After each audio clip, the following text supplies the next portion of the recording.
இந்த மாதிரி check the பேட்டர்னுக்கு எப்படி டிஸ்டன்ஸ் கால்குலேட் பண்றதுன்னு கன்ஃபியூஷனா இருக்கு. அப்ப இந்த வீடியோவை என்ன வரைக்கும் பாருங்க, எப்படி பண்றேன்னு நான் செக் த பேட்டர்னுக்கு 3 டைப்ஸ் இருக்கு. Big, medium, small. Big size பாக்ஸ்க்கு 1 inch கேப் விடுங்க. அப்பதான் செக்ல நீங்க கொஞ்சம் கிராண்டான பூட்டாஸ் கொடுக்கும்போது ஒர்க் பார்க்க நீட்டா இருக்கும். தென் கார்ட்போர்ட் ஷீட்ல வந்துட்டு 1 inch, 1/2 inch, 3/4 inch அப்படிங்கிற டிஸ்டன்ஸ்ல கட் பண்ணி வச்சுக்கோங்க. தென் இதை பேஸா வச்சு நம்ம செக் த பேட்டர்ன் போடும்போது நமக்கு வந்து ஈஸியா இருக்கும். நான் ஏன் கார்ட்போர்ட் யூஸ் பண்ண சொல்றேன்னா கார்ட்போர்ட் வந்து கொஞ்சம் ஸ்டிஃபா இருக்கும்.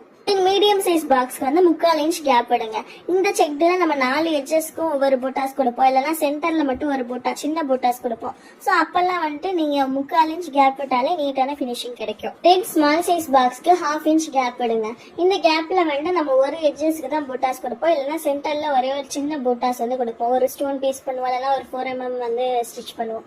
சோ இந்த மாதிரி டிசைனுக்கு வந்து நம்ம 1/2 inch கேப் விட்டாலே நீட்டான பினிஷிங் வந்து கிடைக்கும். அண்ட் இந்த வீடியோ உங்களுக்கு யூஸ்ஃபுல்லா இருந்துச்சுன்னா லைக் பண்ணிட்டு மறக்காம சேனலை ஃபாலோ பண்ணிக்கோங்க. வேற ஏதாச்சும் டவுட்ஸ் இருந்தா கமெண்ட் செக்ஷன்ல